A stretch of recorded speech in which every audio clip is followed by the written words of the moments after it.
What'd you say? I said, can we be certain there's no spiders? Bro, I don't know what your deal is with spiders. Like, I don't like them. I like a spider about as much as I like going to spinning rock.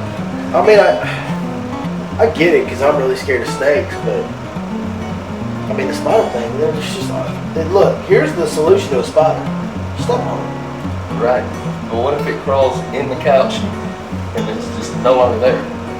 Well, he might pop up there. He might pop up here. And when he pops up, you pop him, and he's done. My luck, he's going to end up right here. Oh, In that case, I get to pop him for you. Look, like a Home Alone. Don't move, Marv. Marv. It's a freaking crowbar. Dude, it's spring. My allergies are crazy. I can't see or breathe. Yeah. I don't even know where we are right now. I guess we better do this podcast. Oh, yeah. Welcome back to the Fish Life Podcast, ladies and gentlemen. We're at the Fish Life Dojo here in Van, Texas. The Big Bass Dojo. YLFG Bass Dojo. And why is it the Big Bass Dojo? Because we catch big bass sometimes when I get lucky, because I kind of suck, but I get lucky once in a while. I like big bass and I cannot lie.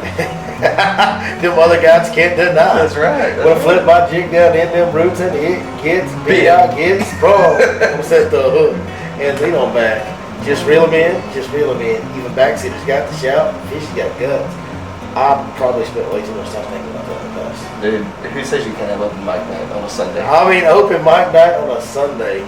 Well, Tuesday for you guys that are watching this. Right. Or listening to it. Dude, by the way, we're not getting as many views on the podcast on the YouTube channel now, but holy cow, are we getting the listens on the audio format. I checked I almost never check the numbers on the podcast. For some reason this week, the last week when I uploaded the podcast, people are really starting to listen to it on the audio format and download it through iTunes or wherever, Podbean, wherever they might be listening to it at.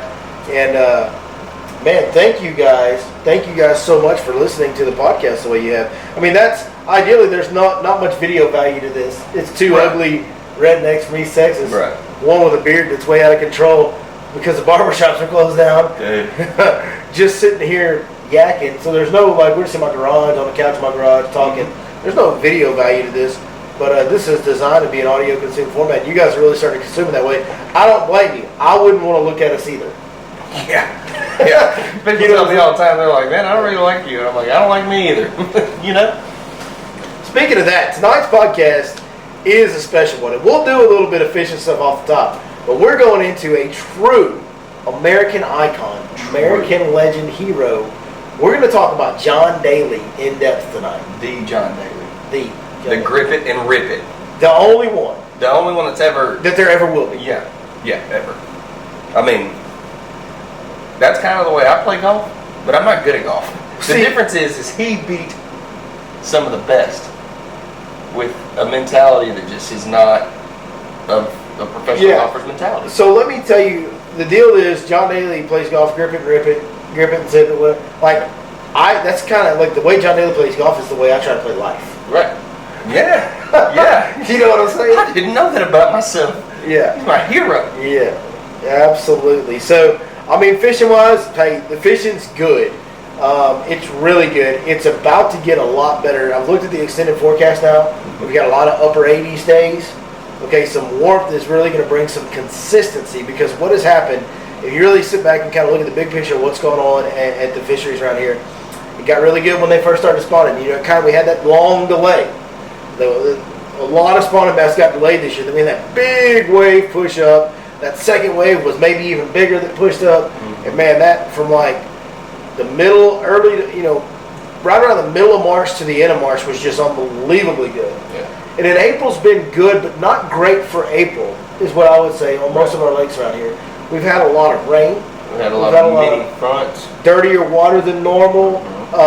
Water level changing, inconsistencies, instability, so to speak. We've also had a lot of cooler temperatures. We've had water drop 10 degrees in a few days, one time in April. We've gotten to a point now at Lake Fork, and pretty much all the lakes around here mimic this. You know, we finally got the lake stable. It's at 402.9-ish. It's right at full pool. That's within a couple inches of full pool. And it's staying at that level. That's the big deal. It's not going up and down every day. And guys, this has been something I've preached for years. You can give me hot, you can give me cold, you can give me rising, you can give me falling. Just give me stable. Right. Whatever it is, low water, high water, cold water, hot water, dirty water, clean water, just give me the same thing for a few weeks at a time and we will be catching their butts. Mm-hmm. The deal is if you have instability, you can't ever get on a consistent pattern. If the water column is stable and you're getting relatively the same type of water color, temperature, levels, height, right, then the fish will get more predictable. And once you get a couple bites, once you catch a few one day, you can build off that the next day and the next day and really start leaning on them day to day. Right. Now, have we had some unbelievable days this spring? Oh, yeah. We've had some Lake Fork days, some 30-pound plus bag days, some big numbers days. We've had, days where we had 10 fish over 5 pounds. Like, we've had those days. Right. We just haven't had them. We haven't had those consistent, okay, I'm going to go out every day and catch 25 pounds. Mm-hmm. Which is like that sounds crazy, but that's about right. Legitimately, normally by the time we get to like March 20 all the way through April, you pretty much are going to catch 25 pounds on your best 5 every day. I mean, there's a couple exceptions here and there, but for the most part, it's an everyday deal. For guys that fish every day like myself. Right. See, I was out there Saturday and I found 67-degree water in the back of the pocket where I was almost certain going back in there that I had 70. Yeah, and see, there's only one other time that I can really remember where we got to May 1st, which we almost are at now. Mm-hmm. Right? It's Friday. Friday is May 1st. Mm-hmm. Well, I've only remembered one other time where we had water temps in the 60s in May. Mm-hmm. Now, the funny part was that May we had water temps in the 60s. By the end of May, I remember noting this. And this was just 2 or 3 years ago. We had water temps in the 60s in the beginning of May, and by the end of May, water temp was 91. Yeah, and I'm gonna tell you, as fish, and this is what makes May so amazing. May, I always call May the month of a million because it's the month you catch a million bass. The number, May has got to be the best numbers month for bass there is. And the beautiful part is in May we still catch a lot of big fish too.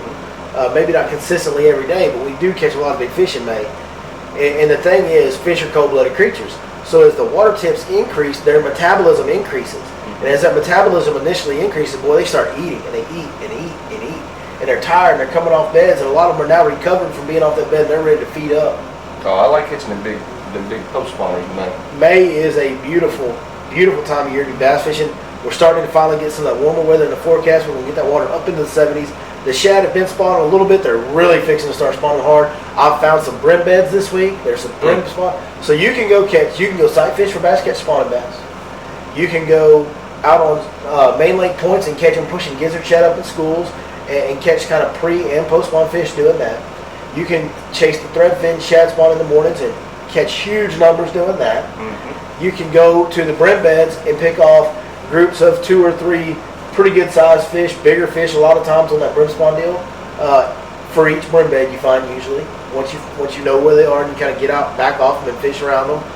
So you can focus on so many different things, and May is one of the months where there's just so many different ways to skin the cat. You can fish from 30 foot, and oh, by the way, when this water starts getting up into the 70s, a lot of those fish that have spawned in that early March, in that mid-March and late March, now they're going to start getting down in 20, 25, 30 foot of water off the end of long, slow tapering points, and you're going to be able to go out there and throw that big crankbait and that big jig and really get after them on some big baits out deep. And buddy, that's some of the most fun you'll ever have. Did you say jig? When you sit there on a spot, you hit that beep. Nowadays, right. Dude, back in the day, we used to have to throw that marker buoy out and try to line everything up. Nowadays, you just go out there and go beep when you graph them, hit your spot lock button. Well, I mean, I still got to throw a marker buoy out, but there's that. Whole other podcast. Yep. You hit that spot lock button and you just sit there and make the same cast for sometimes hours at a time catching big ones. Mm-hmm. So, what a time will be alive. If all that sounds like fun to you, you might reach out to us at yourlakeforkguide.com. That's right. Come join us. We'll have a good grand old time. You can also reach us at 903-519-1542. Bansis. That's the Your Lake Fork Guide Big Bass hotline, folks at home. Come on with All right, man. I want to talk about John Daly because for the people at home that don't know, I used to be in the golf was a big part of my life. Mm-hmm. I like golf. I grew up around golf. I know you've played a lot of golf as well. Mm-hmm. We've played golf together, not a lot, but a few times. Mm-hmm. When I was really involved in golf, that was before I knew you. But when I was in the Marine Corps, as I was getting ready to transition out of the Marine Corps, I really started playing. I played golf for quite a while at that time. And I had a little bit of native ability at it, not a lot, a little bit. Didn't start playing it until right after high school. And I didn't join the Marine Corps until I was 22, so there were some years in there, Right. I was a little bit older in the Marine Corps. But I thought that I wanted to pursue a career in the golf industry. And I was fortunate enough to have a man named Andy Henson, who was the club professional, PGA certified club professional at the golf course on Paris Island. And my home duty station was in Beaufort, South Carolina, right down the road, right there by Paris Island. So I played on that golf course a lot, got to meet this man, and he just kind of took a notice of me and how much time I spent on the range, because I didn't know anything about the golf business.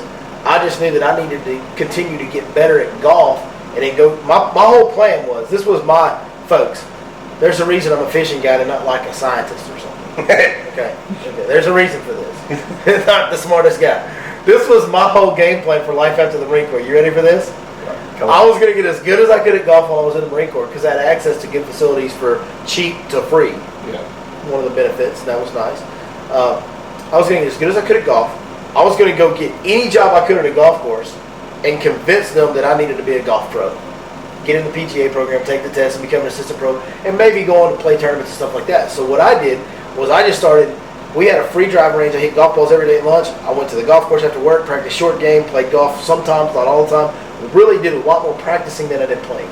Really studied swing mechanics, videoed myself. I mean, just dug in and went after it like I was training to be a PGA Tour professional. Mm-hmm. And just went after it and just decided that, hey, I'm going to get as good as I can. And that's how I am. When I get in on something, I dig all the way in. So that was how I started in the golf industry. And this guy out there took, I guess, a shine to that, or appreciated the effort that I was putting forth. And he really did a lot to help me. Taught me a lot about the business end, how to get into the PGA program, what I needed to do. He encouraged me to go out and start playing a lot of amateur level, high-end amateur tournaments, city championships, stuff like that. And where I was stationed on the coast of South Carolina, on the southern part of that, golf is it, dude. Like, we got Hilton Head Island, we got Myrtle Beach up the road. I mean, up and down that southern eastern seaboard, golf is a big deal. So there's all kinds of tournaments to play. Excuse me. So I started entering all these tournaments that I could, and did pretty well. And playing competitive golf at a high level really got my game a lot better. Right. And I was able to get my game to a level where I was pretty close to I was about a scratch golfer. I was a 1 to 2 handicapper there for a while, and which is good enough to pass the PGM, the PGA program, club professional program playing test. Yes. The PAT player aptitude test. So that's way good. Like if you can play at a 1 or 2 handicap, you go out there and shoot a pretty good round, you can pass that test. Also, what that gentleman did was wrote me great recommendation letters.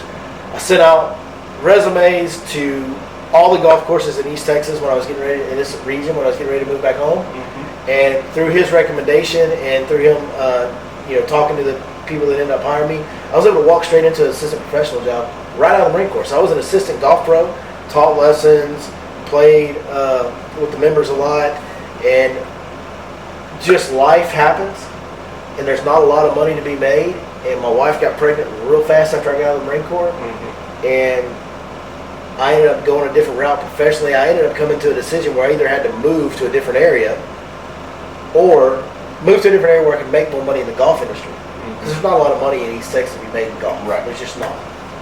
Or I had to change career fields, and I had a member at the club I was playing at that was trying to recruit me into beverage distribution sales, wouldn't you know?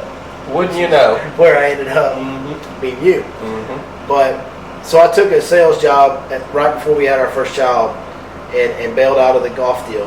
And it was frustrating, but I was okay with it. And what I found out, the further I dug into golf, the more I continued to work at it and really get further into it, was that I thought that I absolutely loved it. I didn't. I really, really, really, really liked golf. Mm-hmm. I didn't absolutely love it. Right. And so that's why I was okay with leaving it. Like, can you imagine anything tearing me away from this job now? No. Because I love it. Right. It's not a job. Yeah. I mean, it's a job, but it's not a job. Right. If you love what you do, you'll never work a day in your life. Yeah, like tomorrow, due to some unfortunate circumstances, my customers aren't able to make it. Right. Well, what do you think I'm going to do? Oh, I know. I'm going fishing. Yeah. You're going to be like for it. People are like, what does a guy that fishes every day do on his days off? I'm like, I go fishing. Yeah. What are you talking about? I go fishing. Yeah. What talking about practice? We Can't talking talk about about game. practice. We gonna talk about practice? So I just went on a whole long rant there about just a big storytelling. That was just a me deal. Let's talk about John Daly because John Yeah. Daly is the man, dude. So I want you to know, we were so hyped up about this deal that we went and watched the 30 for 30 before even recording this. Let me add on again. Again. We watched the 30 for 30 again. Yeah. I love John Daly. You know, the thing, about America is, a lot of the world sees America as braggadocious or arrogant or whatever. The deal about America, some of the finest attributes that have made America what it is are obsessively hard work, refusing to give up or give in, okay, and not listening to what others say you should do, doing your own thing the way you think is the right way to do it. That is what has made America what it is today. And let me tell you something. In my opinion. That is John Daly to a freaking T. Yeah. He's going to live his life as hard as he... I'm going to tell you, I was joking when I say I live my life the way John Daly plays golf. I'm really not joking. I try to do everything as hard as I can do it. Just like when I did with golf, I got totally into it. The fishing deal, you saw that go down from day one. I got totally into it. There's been other things that I've gone into, like that football. Before I had a bunch of injuries, I was all in on football. I mean, and I do that with everything I do in my life. If we're eating, I'm going to eat more than everybody else. You know what I mean? Like if we're playing ping pong or fantasy football, dude. Oh yeah, I know. I work harder at fantasy football than anybody you've ever known. Do I lie? Oh yeah, you do. I live my life hard. Like I do everything I do extremely hard. Yep. And John Daly is the same way. Because of that, because he's a country boy playing the rich man's game, which I used to be, and he tends to eat a little too much and gain a little weight, which I tend to be. I have always adored and related to John. Now, John's not a perfect man, neither are any of us, and I'm certainly not. I need as much help as anybody does along the way. Same. I'm flawed as it gets. But John's had some flaws, and we're going to talk about that tonight too. So let's get on the John Daly story. And let's talk about the legend that is John Daly. So let's talk about. Do you want to talk about kind of what sparked his career? Let's kind of go. What set it on fire? Take off and run with it. He gets a phone call the day before the 91 PGA Tour. I think it was 2 days before it started. Right. He packs his truck up, heads to the golf course, and he's sitting there waiting. Gets a phone call the night before, says you're in. He was the last alternate. The ninth alternate. The last alternate to get selected for the 1991 PGA Championship. That's right. This guy's never played a tour level event at this point. Didn't even have time to practice for the event. Didn't practice, didn't play the course beforehand. Shows up, tees up, and hits it as hard as humanly possible, folks. Grip it and rip The it. beautiful thing about John Daly has the worst golf swing that has ever been on the PGA Tour. 100%. Besides maybe Jim Furyk. Yeah, Jim Furyck's pretty bad too. Jim Furyk looks like an octopus falling out of a tree when he swings a golf club. Yeah, a lot of literally. moving parts. Yeah. Things are going 8 different directions. Yeah, you're like, well, there's a lot going on there. All right. Total different. Unrelated. Totally different podcast. But John Daly literally swings, and he said it, he's talked about this many times. He swings the club back so far past you.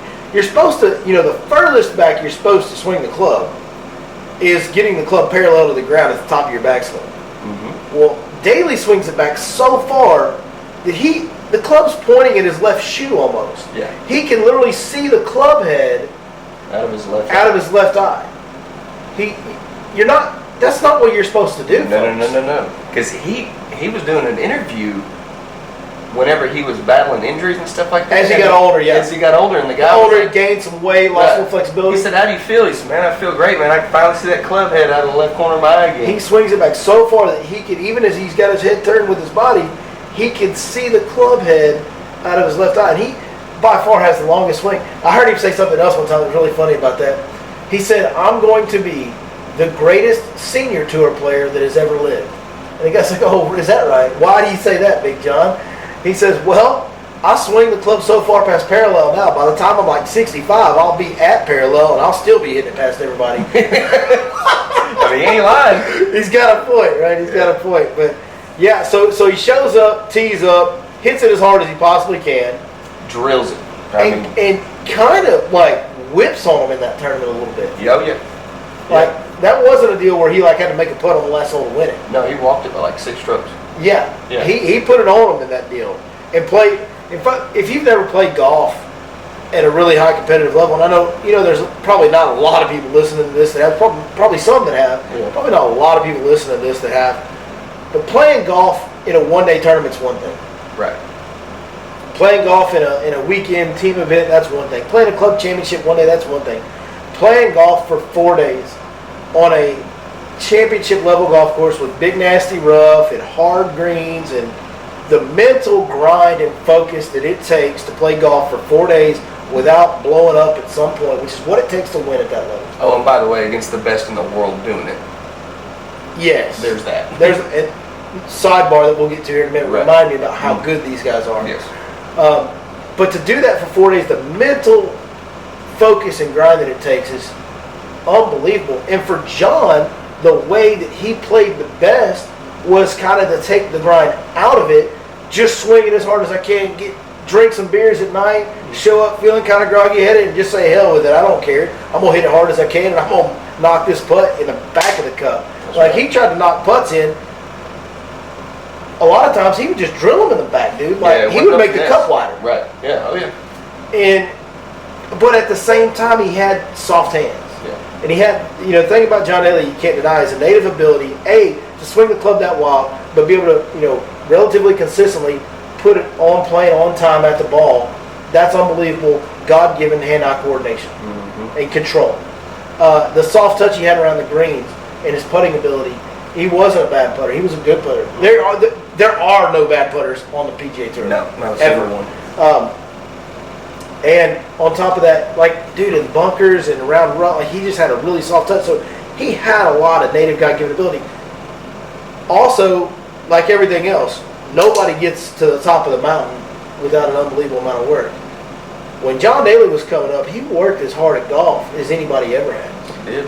I mean, he worked at a local golf course in Arkansas when he was a kid and hit as many golf balls as anybody's ever hit in the history of the sport. Yeah, he said, I don't think there's anybody on this earth that's hit as many golf balls as I have. And that was John. That's how John was. He's going to do everything hard.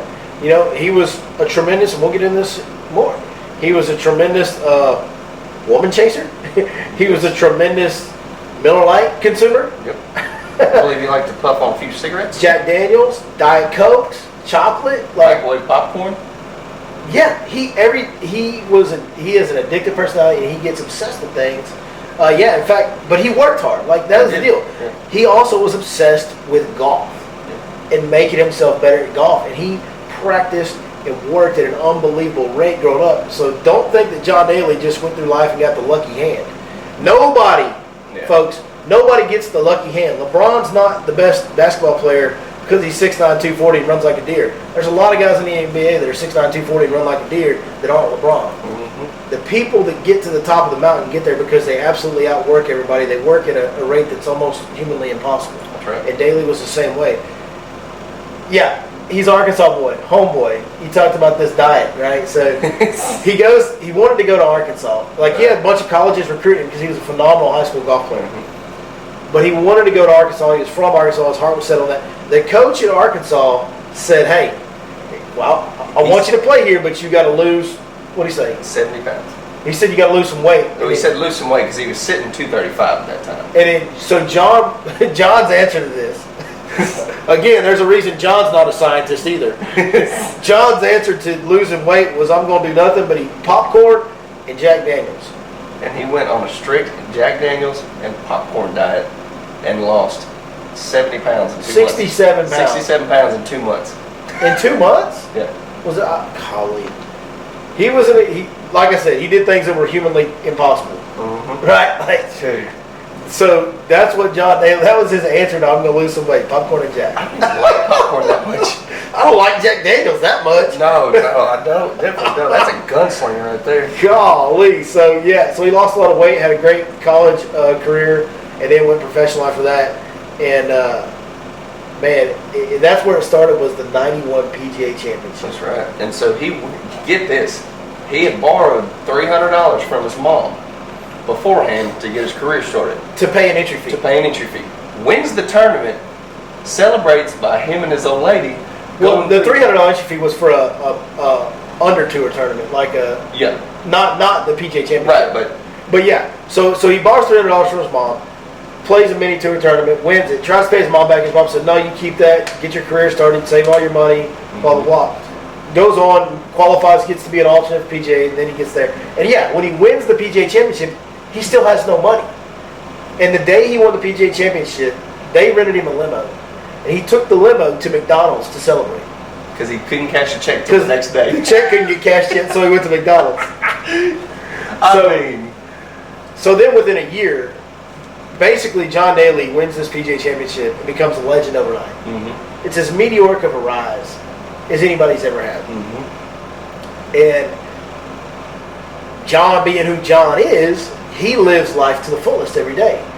And John, being from a lesser than background, come up not having much in his life, was really appreciative of fans. And fans took to him because, dude, when they go, like all of us that suck at golf, right? Because we all suck at golf. Like I used to think I was pretty good. I suck at golf too. Yeah. We all suck at golf.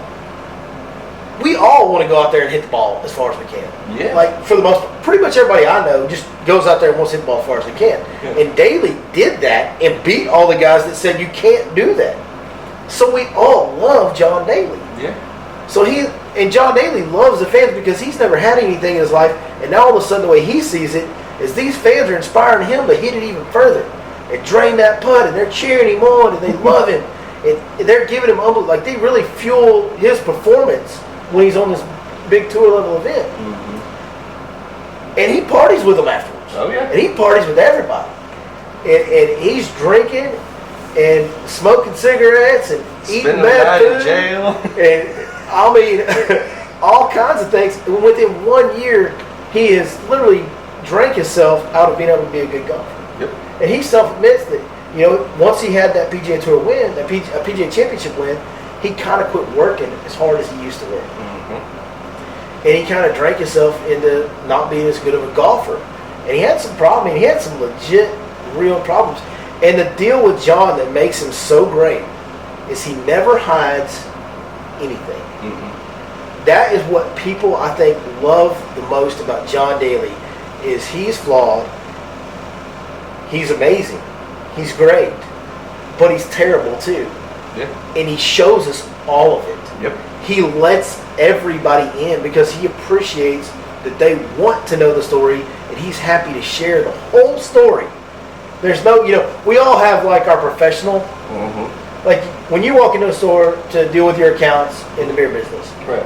there's a different Chris that walks into that store than the Chris that walks into my house on a Friday night with a beer in his hand. Correct. That's a different dude. Much different, yes. Hey folks, newsflash.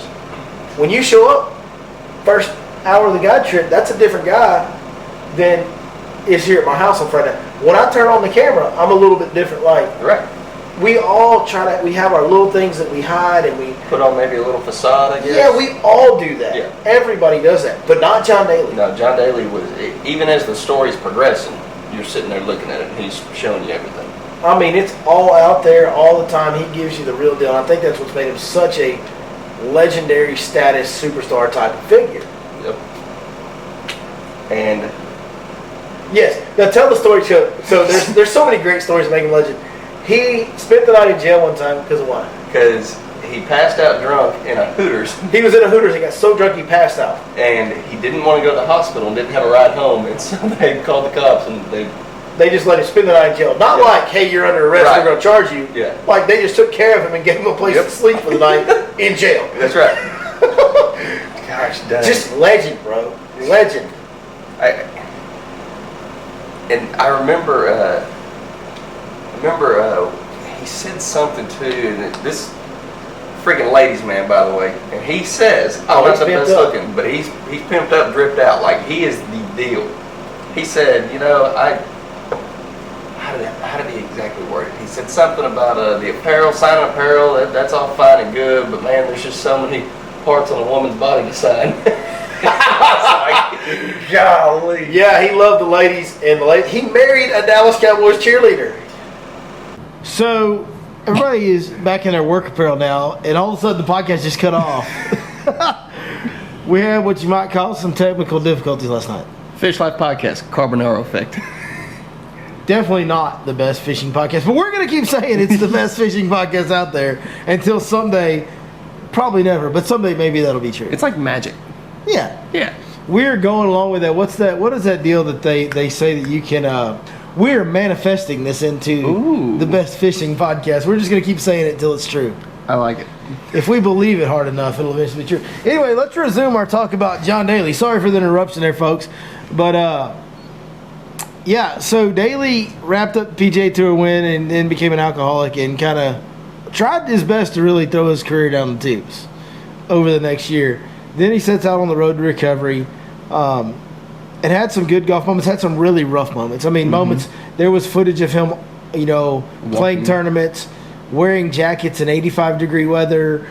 With the shakes. Shaking uncontrollably. Trying to slam a Diet Coke to kind of suffice the shakes. Yeah. And he has it. These people that reach the top, a lot of them have this deal. Like Michael Jordan was a gambling addict. That's right. Like there's a lot of these guys that get up at the top of the mountain.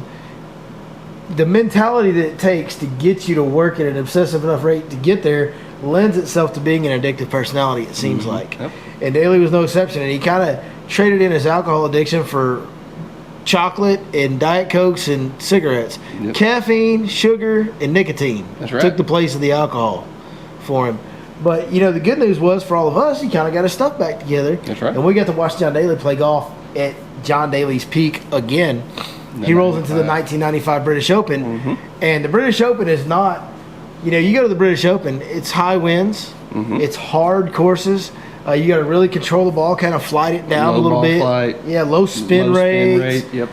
And Daly is the last person that would qualify under those categories. Grip it high, let it fly. He's going to hit it real high. He's going to hit it real far. It's going to be a high spin rate.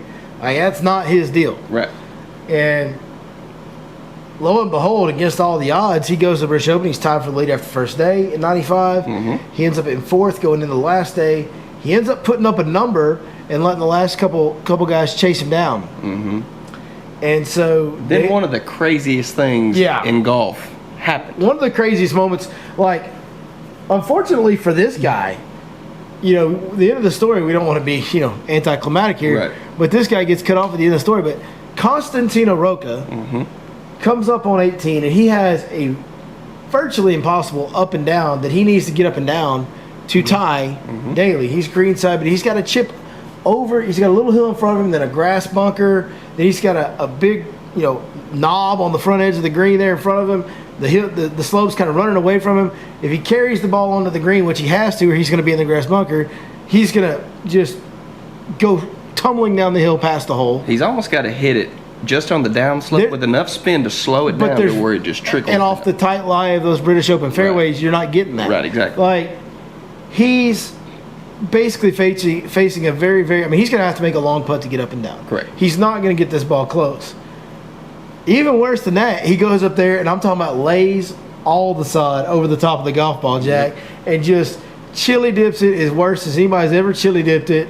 Not even on a professional level. Just it looked like me at Pine Springs. Yeah, it was bad, bro. Like, he just chili dips it right into that grass bunker right in front of him. And now he's sitting kind of on the upslope of that grass bunker. He's got a few feet of fairway fringe. What just British Open fairway is what it is. Right. But he's got to go through a few feet of fringe, up over a hill, downhill, and kind of turning away from him to the hole, fast down the hill. This sucker gets up there, and this is what he has to. In fact, it was such an impossible putt that when he flubbed that chip shot in that grass bunker, the announcers were saying John Daly had won. There was a video of John Daly in the clubhouse with his wife kissing him. They were celebrating. Everything was good. His Dallas Cowboy cheerleader wife, by the way. Yeah, that one. Hashtag smoke show. Hashtag. Moving on. Facts. Moving on. And this guy steps up, and if he didn't hit the hole, he'd have been probably off the green. Yeah, I mean, he rattled this sucker into the back of the jar. I mean, just drains this, 40 whatever foot over the hill to grandmother's house we go snake. Drops to his knees like he just won because he knew that was impossible. That was impossible, and he did it. And he did it. One of the greatest moments in golf history. And you see like this look of what just happened on John Daly's face when they turned the camera on him in the clubhouse. It's like he had it won, and it got taken away from him. He's just like in shock that it got taken away from him. He can't believe it. Credit to Big John, though. by the time he hits the tee box for the first hole of the playoff, Death. he is ready to eat your children. Oh, yeah. I mean, the look on this guy's face, there's no way this Constantino Rocca guy stands a prayer. No. And he didn't. He looked like one of the dudes off of 300.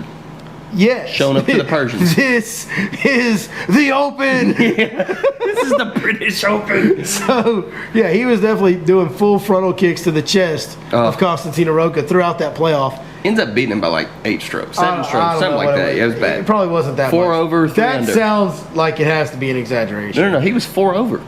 Well, either way, Daly whoops him in the playoff pretty handily and goes on to win the British Open, which was just one of the most, again, just what Daly does. Kind of unbelievable. Last guy you would have predicted to win. He's kind of been missing in action since all of the alcohol problems, and all of a sudden he just shows up and wins the British Open. Yeah, like, hey guys, y'all remember me? The last tournament he was supposed to win, he shows up and wins it, and does again, just everything he does is so big. What's he do? He takes the claret jug, not the one that they give him to keep forever, No, not the replica. 1 year. The one that you keep for 1 year and have to turn it back in to the Royal and Ancient Golf Club over there. And he fills it with chocolate ice cream and eats chocolate ice cream out of it. Instead of drinking champagne out of it or beer or whatever most goes, he fills it with chocolate ice cream and eats it. So John Daly is just, Doing John Daly things. I mean, he's just such, everything he does. I know. Everything. Such legend status. And that's, what makes him so captivating. It's, one of my, being a former Marine, one of my favorite movies is Heartbreak Ridge with Clint Eastwood. And he says, you can run me. I don't remember the exact line, but basically it's like, you can do whatever you want to me. Just don't bore me. Yep. You can run me, you can fight me, you can hunt me, you can shoot me. Just don't bore me. Yep. That's what Daly does for all of us. It's unbelievable, amazing highs, unbelievably tragic lows, but it's never boring with John. You know what I mean? Yep. And him being such an open book, he is completely content showing all of it. And we talked about that. He does that, and that's obviously another big key, as we said earlier, a big key component that makes it such a compelling story. It makes him such a legend, and people just love him, man. They gravitate to him, they relate to him, and he appreciates it. It's an awesome relationship. And now, after that, Daly he had his good moments and he had his moments, but he kind of settled into life down the road, in the years after that British Open win, and he had his bad moments, again with alcohol or whatever, and then he got into the gambling deal, and the gambling deal again with Daly was just of legendary status. His wife would that's why his wife ended up leaving him. The Dallas Cowboys cheerleader married him, leaving him was when he was going through all this gambling issue, addiction. She'd just wake up and her car would be gone because he had sold it to gamble with that money. And when they did all the numbers, John said that they had figured up that he'd lost $90 million and he'd won $40 million. So he had like a net loss of $50 million in gambling. Yeah. Like he'd go into the casino at the highest stakes blackjack table and play every hand at the table at once. And he was just like, man, when it goes right, when you're playing all 7 hands, you can win some big pots. And you're like, I'm sure. He was just addicted to it, like he was everything, and he just wanted, he didn't care how much he lost to get that one feeling of that rush of winning that big pot. That's so right. it wasn't. I'm sure for John. Excuse me, there. Sorry about that, folks. A little bit of spring allergies there. I'm sure for John, it wasn't about the dollars won or lost. It was literally about the rush and the competitiveness, and that's just how he is. But he dealt with that too. He had to go through that. He went basically bankrupt. And, to be honest, John Daly doesn't have a lot of money nowadays. He's not like a real well-off guy. And he's made millions and millions and millions of dollars, made as much money as anybody could ever hope to make. And he's kind of pissed it away. But at the end of the day, most people and society wants to measure success on, monetary gain or status. And, man, I'm going to tell you, at the end of the day, and I learned this more and more as I get older and older, but the real measure of success is happiness.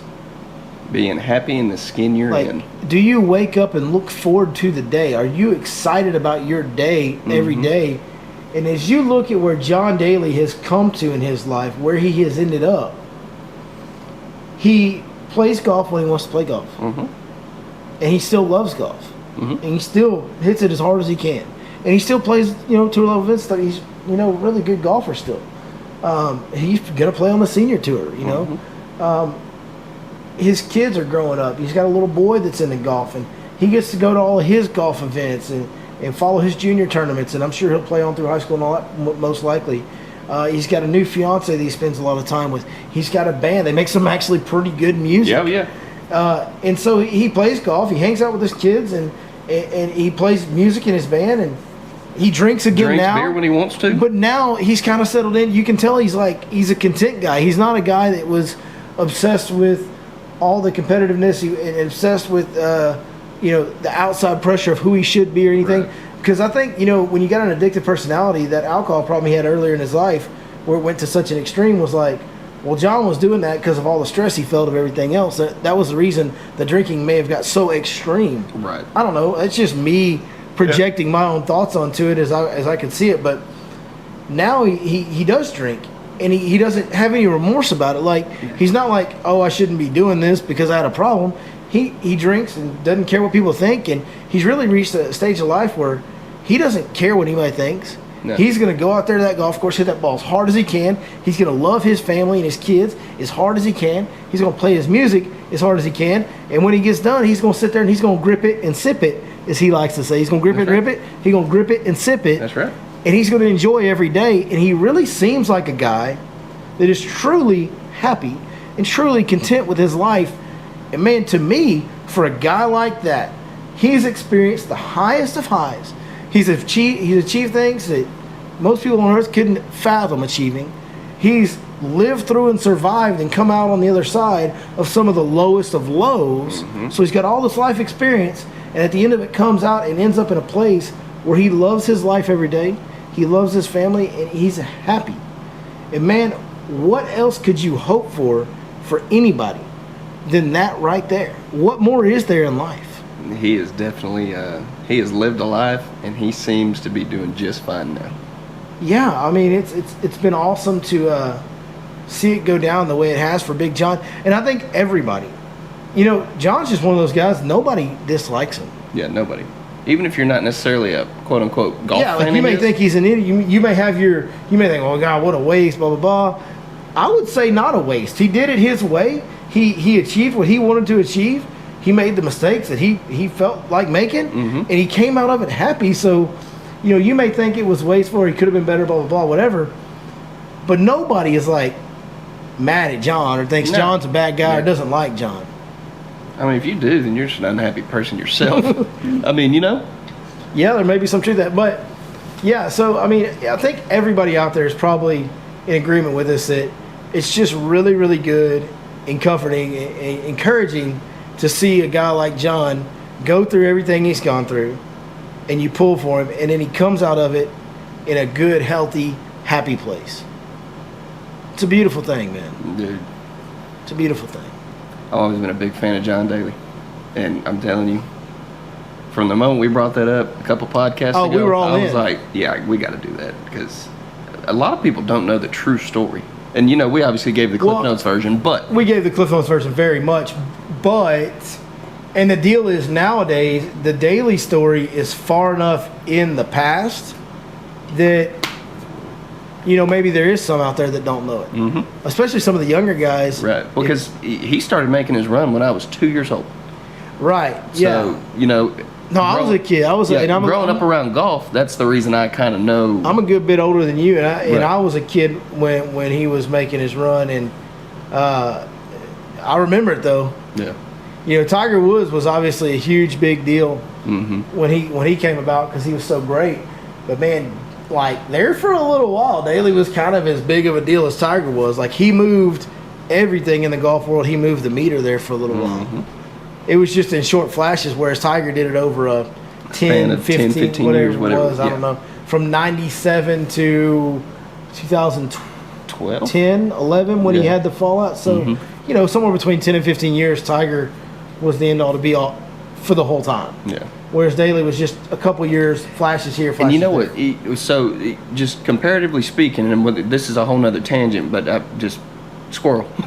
Right? We'd So- like to do that around here. So Tiger had some really, really big issues in his career, at the end of his career especially. But come to Well, find out, Tiger's career is not. Well, let's not say the end of his career because Tiger's kind of back now. I understand. Okay, so But there for a while, yes, he fell off the face of the earth. but he was having these issues pretty much from day one, and it was all hidden, Right. hiding behind that facade we talked about. Right. Whereas, Tiger didn't let you in. right, Tiger's notorious for not letting anybody right, in. which is, hey, I'm not saying it's wrong, but right, indifferent. I'm just saying. You know what's funny, and this is interesting, and I'm not trying to make a judgment on either guy, and I'm not trying to make a judgment on the general public.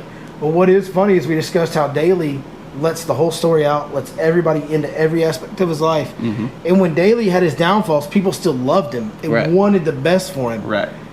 Tiger never let anybody in, had this like robot man facade of I'm apex, I'm perfect, I'm alpha, I'm going to dominate the golf course, I'm the best. That was his deal. I'm going to shield it, block everything out because all I care about is winning. And that's great because it makes you one of the greatest, Right.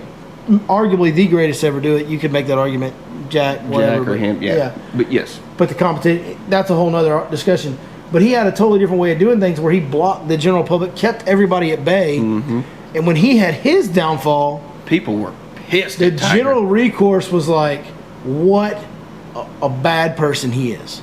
It came- Everybody yeah. couldn't wait to say, I told you he was a bad guy. Oh man, like- when Nike dropped him, that's when the freaking I mean- top popped off. It seemed like everybody was just on the edge of their seat to tell you what a bad person Tiger was. And it was totally the opposite with Right. Daly. And I just wonder if that's because of the way those two guys approach things, where Daly always lets you in, and Tiger's, I don't want to say he had a conceited or stuck up attitude. Stone cold. He just wanted everything in his private life to be very private. He didn't Right. want you in his life. Which is fine, but I do think that it definitely swayed Well, the if we want reaction. to break that down, it's if you want to try to understand it, and I'm no psychology major by any means, but you look at John Daly. Nobody knew who John Daly was growing up. Nobody even knew who John Daly was until he won a major championship. Right. Right? Right. Nobody ever heard of John Daly until he showed up to the PGA and smacked. Other than the real golf insiders, Right. the general public had no idea who Daly was until he came out there bombing it past everybody at the PGA. Tiger, on the other hand, was on national television at 3 years old hitting golf balls. Right. And grew up in the spotlight being the next greatest thing, and sure enough, youngest guy to win the Masters and executed on all the expectations of him. So Tiger had been under public scrutiny for his entire life. Right. So he was kind of, okay, I don't need this. I don't Right. want. I'll do what I owe you, but I don't want you in my life. Right. Whereas John was like, I've never had all this attention before. Y'all watch this. And Yeah. another thing we didn't even talk about was, some of the things where Daly was a little, extreme and out. He had a rough. His father Yeah. Rough upcoming. was an abusive guy to Correct. the kids, to the mom. He said he'd show up at home after school or whatever, and his dad just whoop him. And he said, I'm sure we probably needed to be whooped sometimes, but sometimes we didn't even know what it was for. Yeah, And he'd just be drunk. Yeah, he had an abusive dad, an alcoholic dad, and stuff like that can put people in a different mental area too. So, Right. that's another thing that helps you pull for John is you do know all the flaws, all the hardships he's gone through, and it's relatable because we all go through things. We all Right. have our demons, we all have our flaws. Most of us try to hide them, but John didn't, and that's probably the biggest thing that makes him relatable, makes everybody pull for him. Whereas Tiger's he always put out this persona of he was basically a perfect human. Right. And come to find out, just like, and I know we're a poor example of Christians, right? We really, really are. But just like that book will tell you, we all fall short. Oh, yeah. There is no such thing as perfect Yeah, humans. it's inevitable. And Tiger was just as flawed as all the rest of us. And newsflash, so is everybody else. That's right. Like, even the ones that look really perfect in the public eye, like Tim Tebow's got some stuff. Right. Like Tim Tebow looks like Jesus on earth, Right. Yep. But I promise you, Tebow's got some stuff. Oh, yeah. Yeah, I mean, everybody does. It's human nature. And yeah, exactly. It is. If the Bible tells you that's the way it is, guess what, folks? It's never, ever, ever once has the Bible been proven wrong. That's right. People can debate things about the Bible all they want to. Nobody has ever been able to hard evidence prove the Bible wrong in anything that it says. So, when the Bible says it, it be like that all the time. Yeah, it don't Not be like just that sometimes. sometimes. It'd be like that all the time. Yeah. That's right, man. But man, freaking, what a great topic for tonight's podcast. You know it? Well, there's not a lot of tournament fishing. There's no tournament fishing really to speak of. Fishing is great and it's fun, but I mean, I can only tell y'all so many stories from Lake Fork week to week. Well, and I mean, we're going to keep this as relatable to fishing as we can. Oh, but we'll if be there's right- a topic y'all want to hear about, Yeah. kind of, off the beaten path a little bit. And I'm sure we'll be right back on fishing next week. Oh yeah, yeah, Absolutely There's some will. big things fixing to happen. Yeah, hopefully things are fixing to open back up. Some of I these heard from a little birdie there might be a media bass tournament on Palestine and a media bass tournament on Cedar There's Creek. been some of the smaller trails have been going ahead and fishing, and I've even heard a rumor about Bassmaster potentially restarting in May. I heard something about that too. So hopefully soon we'll get back to some normalcy. I know the economy certainly needs to be open back up. We're not going to go off on that tangent, but yeah, like Chris said, any topics you guys want to hear about, we would be happy to do them for you. We'll get back on the fishing deal next week, and I'm sure that's what y'all really want to hear. Yeah, that's Hey, right. if you made it through this far, you must love everything we do. Drop us a comment and let us know if you heard the end of this podcast. We want to know who heard the end of it, because we sure appreciate it. Now, Chris, do that thing you do. Fish lifers, grip it, rip it, and boat flip it. I like it.